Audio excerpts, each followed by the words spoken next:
아침 목상에 오신 여러분들을 환영하고 축복합니다. 하나님께서 새로운 날을 허락하셨는데요. 새로운 날에 걸맞는 새로운 은혜로 오늘 하루 우리 인생을 채워주시고 또 인도해 주시고 또 아름답게 빚어줄 줄 믿습니다.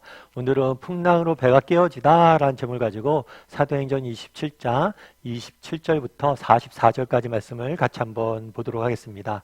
우리 38절부터 41절까지 말씀 같이 한번 읽어볼까요?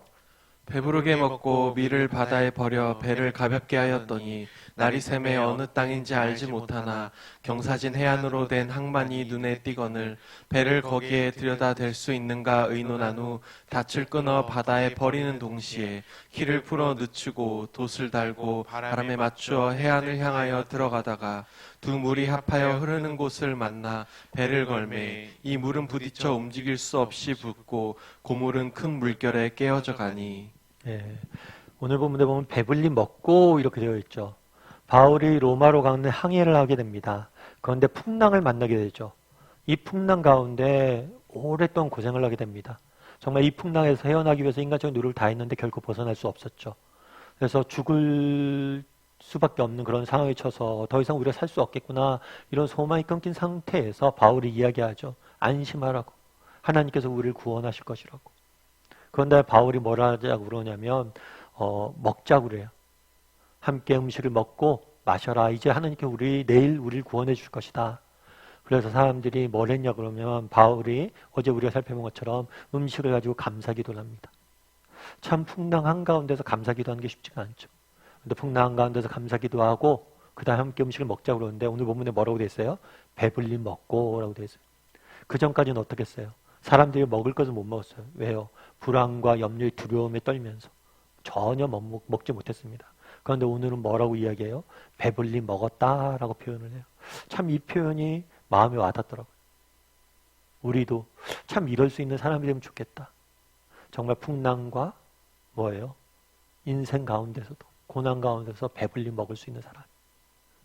우리가 계속해서 살펴보고 있지만 사도행전을 통해서 우리가 계속해서 살펴봤지만 바울이 감옥에 갇힌 적이 많았잖아요.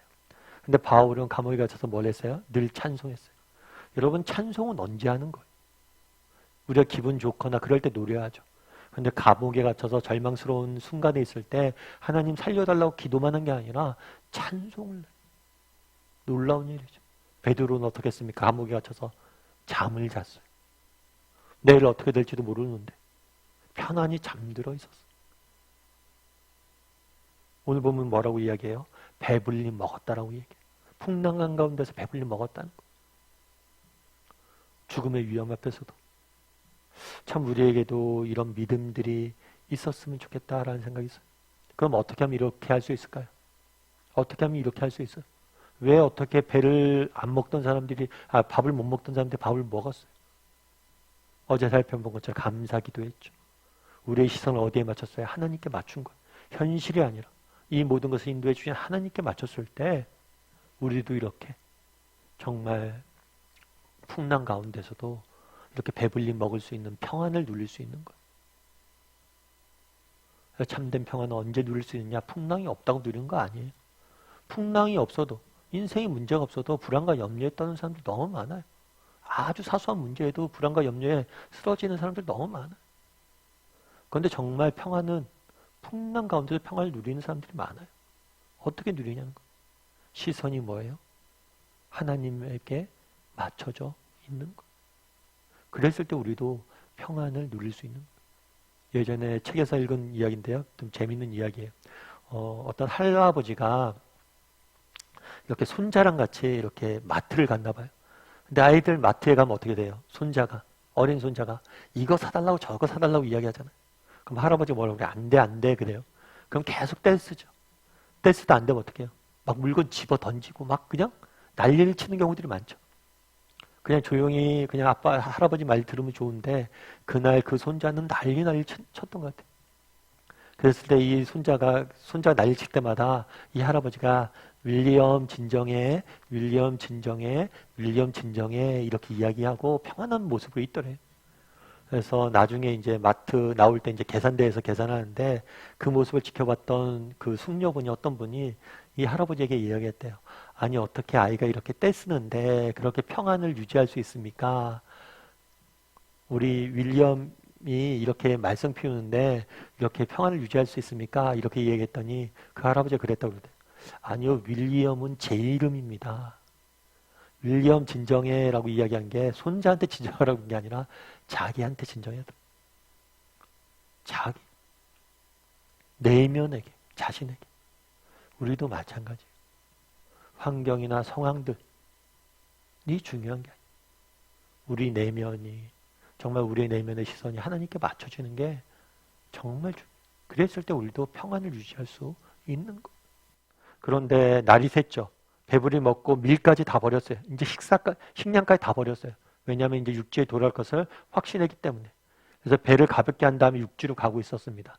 그런데 물길이 만나는 곳에서 배가 움직일 수 없게 되고 배가 부서지기 시작했어요. 그러자 어떤 일이 있었을까요? 42절부터 44절까지 말씀을 같이 한번 읽어볼까요?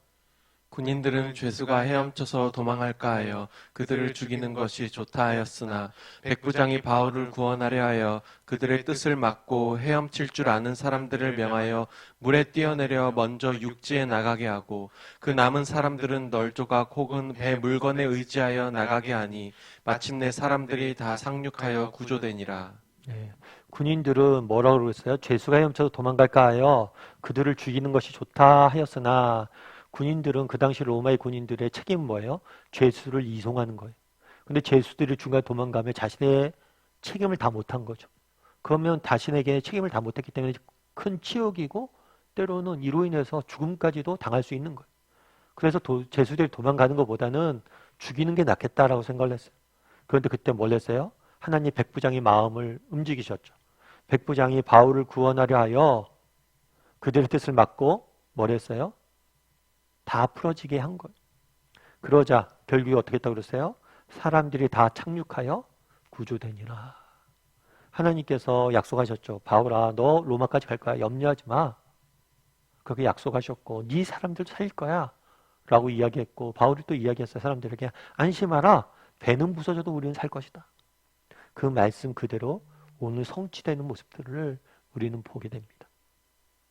그래서 정말 그 사이에 군인들이 바울을 죽일 수 있는 위험도 있었는데 그것조차도 하나님께서 막으시는 모습들을 보게 되죠. 그래서 오늘 본문에서 우리는 무엇을 보게 됩니까? 정말 하나님께서 주신 약속을 신실하게 이루어 가시며 우리의 인생길을 보호하고 인도하시는 모습도 보게 돼요. 우리도 마찬가지. 정말 우리도 하나님의 자녀잖아. 정말 하나님께서 자녀된 우리의 인생들을 지키시고 보호하실 거 성경에 얼마나 많은 약속들이 있어요. 그날의 바울을 지키고 보호했던 것처럼 우리 인생을 지키고 보호하실 거예요. 이런 사실을 확신하고 살았으면 좋겠어요. 여러분 혹시 안시성이라는 영화를 아세요? 이 안시성이라는 영화는 굉장히 유명했던 많은 관객들이 봤던 예전 영화인데 이 안시성이라는 영화는 실제로 삼국시대에 있었던 일들을 픽션으로 이렇게 만든 거죠. 삼국시대 때 고구려에 안시성이라는 곳이 있었어요. 근데 그 당시에 당나라에서 당태종이 엄청난 군대를 이끌고 이 고구려를 침공해 옵니다. 침공해 오면서 안시성을 침공을 하죠. 근데 안시성에는 수천 명밖에 없었어요. 그런데 이 안시성이 이 당태종이 이끄는 당나라 군대를 다 막아냅니다. 그래서 굉장히 역사적인 사건으로 기록으로 대첩으로 전투로 기록되어 있죠. 그럼 어떻게 이 작은 성이 작은 성인 안시성이 이렇게 당나라 군대를 막을 수 있었을까요? 여러 가지 이유를 분석하는데 그 중에 하나는 뭐가 있었냐면 원래 그 당시에 고구려는 연개소문이라는 사람이 정권을 잡고 있었어요. 근데 이 연개소문이라는 사람은 반란을 일으킨 사람이에요. 이 연개소문이 반란을 일으키자 안시성 성주는 이거에 대해서 반대를 하게 됩니다. 안시성 그리고 연개소문과 갈등을 겪게 돼요. 그러자 연개소문이 군대를 보내서 안시성을 침공하려고 합니다. 그런데 그때 지켜냈어요. 이겨냈어요. 그러면서 뭘 한 거냐면 그 사람들이 이 백성들이 전투를 어떻게 하는지 경험이 쌓인 거예요. 그랬을 때 그 고구려 군대보다 훨씬 더 많은 당나라 군대가 왔을 때 이겨낼 수 있는 비결이 뭐냐? 그 전에 이미 이런 연개소문과의 전투를 통해서 성에서 어떻게 싸우면 되는지 그리고 성 주민들이 이미 군사로서 다 준비가 되어져 있었다. 그렇기 때문에 이길 수 있었다라고 이야기를 하는 거예요. 참 공감이 됐어요. 처음에 연개소문이 쳐들어왔을 때 이런 뒤에 있을 일을 알았겠어요. 그런데 그 고난과 어려움을 통해서 준비가 되는 거죠. 그날의 바울을 왜 이렇게 그냥 로마로 보내지 이렇게 풍랑을 맞게 했을까? 우리는 다 알 수 없어요. 그런데 우리가 중요하게 알 수 있는 게 있죠. 뭐예요? 이 풍랑 가운데 이 배에 있었던 사람들을 하나님이 구원하셨다는 거예요. 이 백부장의 변한 태도를 보세요. 이제 바울의 말을 신뢰하고 앞서 얘기했던 것처럼 배불리 먹잖아요.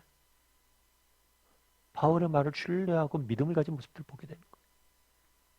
우리도 마찬가지라는 거예요. 하나님께서 우리 인생을 지키시고 보호하세요. 그런데 왜 지키시고 보호하시는데 내 인생에 이런 어려움들이 있습니까? 이런 의문이 들 수 있죠.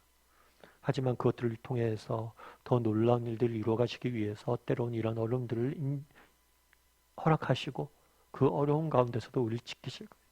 그런 믿음을 가지고 하루하루 살아가는 저와 여러분이 되기를 주님의 이름으로 소원합니다.